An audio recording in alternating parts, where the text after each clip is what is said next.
हे दोस्तों, मैं हूं आपकी अपनी मनीषा और आपका स्वागत है आपके फेवरेट चैनल मनीषा रिव्यू पर। क्या आप भी मेरी तरह सोचते हैं कि अनुपमा के साथ आखिर क्या होने वाला है? क्या आप भी उत्सुक हैं ये जानने के लिए कि जीत के बाद भी अनुपमा की जिंदगी में क्या नए तूफान आने वाले हैं?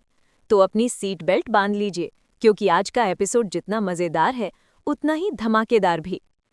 आज के एपिसोड की शुरुआत होती है एक ऐसी खुशी के साथ जिसकी उम्मीद शायद हमने भी नहीं की थी। हमारी अनुपमा और उसकी डांस रानीज की टीम, जिन्होंने पूरे मोहल्ले का नाम रोशन किया है, घर वापस आ गई है। बा अपनी लाडली अनुपमा और उसकी पूरी टीम का बड़े ही प्यार से स्वागत करती है।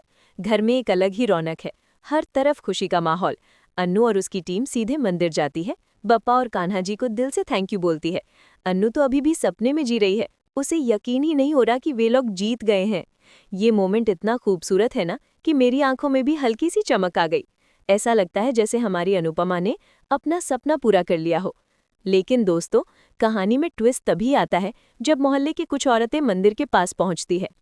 आप सोच रहे होंगे कि अब क्या होगा, क्या फिर से ताने सुनने को मिलेंगे? लेकिन इस बार सीन कुछ और ही है। वे औरतें जय श्री कृष्णा लीला बेन कहते हुए आती हैं और इरवा के चेहरे पर भी हल्की सी टेंशन दिखती है कि अरे ये फिर से आ गई। लेकिन ये औरतें अन्नू को बधाई देती हैं और बोलती हैं कि तुमने तो हमारे मोहल्ले का नाम रोशन कर दिया है। मीडिया वाले भी आए थे, उन्होंने उनका इंटरव्यू भी लिया। और क्या आप जानते हैं, उन्होंने अनुपमा की जीत की खुशी में पूरे मोहल्ले वालों के लिए एक पार्टी रखी है। वे सबको दावत पर बुलाते हैं। बा हमेशा की तरह अपनी बात पर अडिग रहती हैं और चुटकी लेती है कि ताने खिलाने वाले लोग आज खाना कैसे खिला रहे हैं। बा का अंदाज ही निराला है। अनुपमा उन सबको थैंक यू बोलती है और कहती है कि आप सब लोगों ने हमारे लिए इतना कुछ किया है, हम दावत में जरूर आएंगे।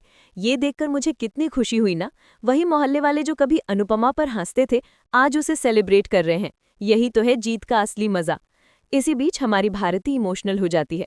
अनुपमा उसे गले लगा लेती है और पूछती है, क्या हो गया भारती, आज तो खुशी का दिन है और खुशी के दिन में इतने मोटे मोटे आंसू नहीं बहाया करते। भारती अनुताई को थैंक यू बोलती है और कहती है कि अगर आप नहीं होती ना तो हम सपना भी नहीं देख पाते और ना ही उसे पूरा कर पाते। ये देखकर मेरा दिल पिघल गया दोस्तों। अनुपमा ने सच में भारती की जिंदगी बदल दी। भारती गुरुजी मनोहर जी को भी थैंक यू बोलती है कि उन्होंने बिना किसी गुरु दक्षिणा के उनकी इतनी मदद की, इतना सपोर्ट किया।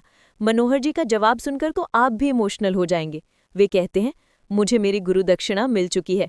तुम लोग जीत गए हो ना, तो मेरे लिए यही गुरु दक्षिणा है। तुम सब लोगों ने मिलकर मुझे सार्थक बना दिया है।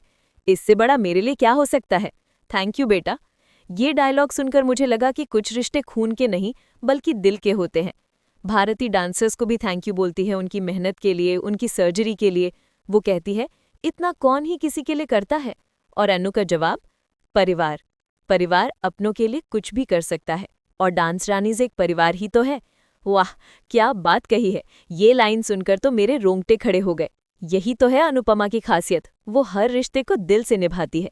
जैसी भारती को बोलती है कि अब जल्दी से वो रेडी हो जाए और आसपास ही कोई हॉस्पिटल ढूंढ ले, उसकी सर्जरी होगी और उसके बाद उसे उनकी टीम में शामिल होकर डांस भी तो करना है। अनुपमा भारती से पूछती है, तू रो क्यों रही है भारती? अगला जो भी शो होगा ना, उसमें साथ मिलकर डांस करेंगे। हमारा सपना सिर्फ कॉम्पिटिशन जीतना ही नहीं था, सबसे बड़ी वजह थी तुझे तेरे पैरों पर खड़ा होते हुए देखना। इस कंपटीशन में पार्टिसिपेट हमने तेरे लिए ही तो किया था। भारती बहुत ही ज्यादा इमोशनल हो रही होती है और अनु उसे शांत करती है। बस कर दे भारती, सब कुछ अच्छा हो जाएगा। अनुपमा की ये बातें सुनकर मुझे लगा कि अनुपमा सिर्फ एक डांसर नहीं, एक माँ है, एक दोस्त है और एक इंस्पिरेशन है। अब अनुपमा को भी किसी को थैंक यू बोलना है, उस इंसान को जिसके आते ही उसके जीवन की सारी मुश्किलें छूमंतर हो जाती हैं, जो हमेशा उसके पास आ जाती है जब उसे उसकी सबसे ज्यादा ज़रूरत होती है। पता नहीं उसे कैसे पता चल जाता है। और वो इंसान कौन है? हमारी प्यारी देविका। अनुपमा बोलती है, थैंक यू देविका, हमारी टीम का हिस्सा बनने के लिए, सही वक्त पर यहाँ आने के लिए। देविका, अगर तू सही वक्त पर यहाँ नहीं आती तो पता नहीं कहानी कुछ और ही होती। सरिता ताई भी अनु की बात से सहमत होती हैं। सभी लोग देविका को थैंक यू बोलते हैं। जैसी तो देविका की उस लड़ाई की बात करती है जब उसने दूसरी टीम वालों से पंगा लिया था। जैसी को उसमें बहुत मजा आया था। देविका अपने ही अंदाज में कहती है, मुकाबला चाहे डांस का हो, हाथापाई का हो या फिर जबान चलाने का, देविका हमेशा तैयार ही रहती है ना बा? और बा भी मुस्कुराते हुए बोलती हैं, हाँ ये बात तो सही है। देविका कहती है, ये तो अभी स्टार्टिंग पॉइंट है, अब तुम बस देखते जाओ तुम्हारी ट्रेन कैसे चलती जाती है। सभी लोग बहुत ही ज्यादा खुश होते हैं। ये देखकर मुझे कितनी खुशी हुई ना। अनुपमा की टीम सच में एक परिवार है जो हर मुश्किल में एक साथ खड़ा रहता है। अब सीन बदलता है और हम कोठारी हाउस का सीन देखते हैं। सब लोग मंदिर के पास आ जाते हैं। पराग राही को आरती करने को बोलता है। राही आरती की थाल थाम लेती है। उसे बार बार याद आता है कि कैसे उसकी डांस एकेडमी ओपन हुई थी, कैसे क्या कुछ हुआ था। राही बहुत ज्यादा इमोशनल हो जाती है और वहां से चली जाती है। इधर राही को बार बार याद आ रहा होता है कि अनुपमा और उसकी टीम कितनी आसानी से जीत गई। राही बहुत ज्यादा गुस्से में होती है और वो बहुत ही ज्यादा दुखी भी होती है। ये देखकर मुझे राही पर थोड़ी दया भी आई, लेकिन फिर मैंने सोचा कि हार जीत तो लगी रहती है, स्पोर्ट्समैन स्पिरिट भी तो कोई चीज होती है। प्रेम राही के साथ जा रहा होता है, लेकिन पराग प्रेम को रोक लेता है। वो कहता है कि बस थोड़ी देर के लिए राही को अकेला छोड़ दो, उसे अकेले में वक्त बिताने दो, मुझे पता है वो थोड़ी देर बाद संभल जाएगी। पराग का ये जेस्चर मुझे काफी अच्छा लगा। कम से कम कोई तो है जो राही को समझता है। इधर राही अपने ही ख्यालों में खो जाती है।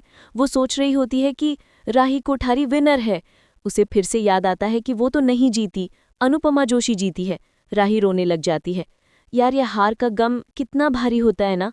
आगे हम अनुपमा को देखते हैं। वो अनुज के पिक्चर के पास आती है। वो बोलती है, ये देखिए कपाड़िया जी, मेरी ट्रॉफी। अनु बोलती है, कपाड़िया जी, आपकी अनु जीत गई। अनुपमा खुश हो रही होती है, लेकिन तभी उसे राही की बात याद आती है। राही ने बोला था कि मैं आज से डांस छोड़ रही हूँ, अपनी एकेडमी को बंद कर रही हूँ। अनु रोने लग जाती है। वो बोलती है, कपाड़िया जी, एक बात अभी तक समझ नहीं आई, ये मेरे जीवन में जीत है ना, वो हमेशा हार की उंगली पकड़ करके ही क्यों आती है। अनुपमा तो जीत गई, लेकिन मेरे अंदर की माँ हार गई। दुख हमेशा सुख के साथ ही क्यों आता है। जिस तरह दुख अकेला आता है, वैसे सुख अकेला क्यों नहीं आ सकता। ये लाइन सुनकर मुझे लगा कि अनुपमा कितनी गहरी बात कह रही है। उसकी जीत में भी उसे राही की हार का दुख सता रहा है। देविका सही बोल रही है कि डांस रानीज की जीत है, उसे उनके साथ सेलिब्रेट करना चाहिए। इसीलिए वो उनके साथ इतनी खुश थी। उसे नहीं पता कि अब राही क्या कर रही होगी। वो जरूर ही रो रही होगी, वो बोल रही होगी कि सब कुछ उसकी वजह से हुआ है, उसे ही कोस रही होगी। और कपाड़िया जी वो बोल रही थी कि वो डांस छोड़ देगी। ऐसा कौन ही करता है। अनु कहती है, आप ही उसे समझाइए ना कि ऐसा कौन करता है। वो मुझसे बहुत ही नाराज है अनुज, लेकिन आप तो मुझसे नाराज नहीं होना कि ये ट्रॉफी मेरे हाथ में है, राही के हाथ में नहीं। मुझे पता है आप मुझसे नाराज नहीं हो। हार के लिए माँ का सिर्फ अकेली का दुख है, लेकिन जीत पर उन सब लोगों का अधिकार है। ये डायलॉग्स अनुपमा की माँ की ममता और उसकी इनसिक्योरिटीज को दर्शाते हैं। अनुपमा चाहे जितनी भी खुश रहे, कहीं न कहीं उसके मन में अपनों के लिए चिंता हमेशा बनी रहती है। अनुपमा डिसाइड करती है कि बाहर सब लोग पार्टी में जाने के लिए उसका वेट कर रहे होंगे, उसे वहां जाना चाहिए। सभी लोगों के लिए नहीं, आज वो अपने लिए भी जीत की खुशी मनाएगी। अनुपमा बाहर आ जाती है। देविका अनु के पास आती है, उसको बोलती है, तो इतनी देर कहाँ पर थी। अनु बताती है कि वो अपने अनुज से बात कर रही थी।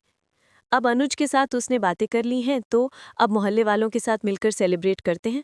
अनु बोलती है, उन लोगों ने इतने प्यार से बुलाया है, जाना तो बनता ही है। अनु और देविका वहां से जा रही होती हैं, तभी वहां पर पाखी आती है। और दोस्तों, पाखी आती है तो कुछ ना कुछ ड्रामा तो होता ही है। पाखी बोलती है, रिश्तों का ना सही तो कम से कम उम्र का ही लिहाज कर लो। इस उम्र में आप पार्टी करने जा रही हैं।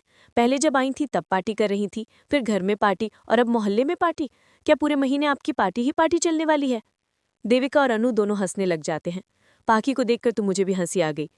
पाखी बोलती है, मम्मी, मासी, आप लोग क्या जीत की खुशी में पागल हो गए हो जो इतना हंसे जा रही हो। देविका अपने ही अंदाज में पाखी को जवाब देती है, पाखी, अगर तू हार के दुख में ही पागल नहीं हुई है तो हम लोग जीत की खुशी में पागल क्यों होंगे।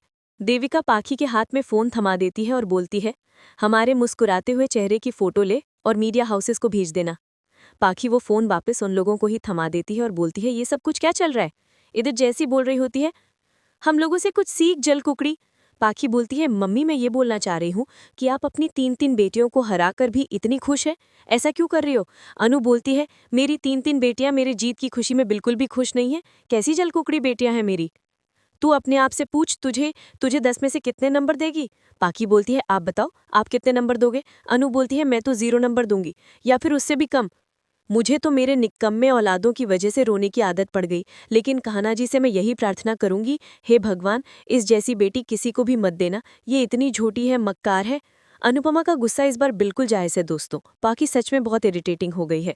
पाकी बोलती है, यहाँ पर बात बेटी की नहीं माँ की हो रही है। अनु बोलती है, ठीक है चल फिर यहाँ पर ईशानी को बुला ले। उसको पूछते हैं कि वो तुझे एज अ माँ 10 में से कितने नंबर देगी। मैं बताऊँ, 0 नंबर देगी। तू एज अ बेटी भी 0 ही है और एज ए माँ भी 0 ही है। ये सुनकर तो पाकी का मुंह उतर गया होगा।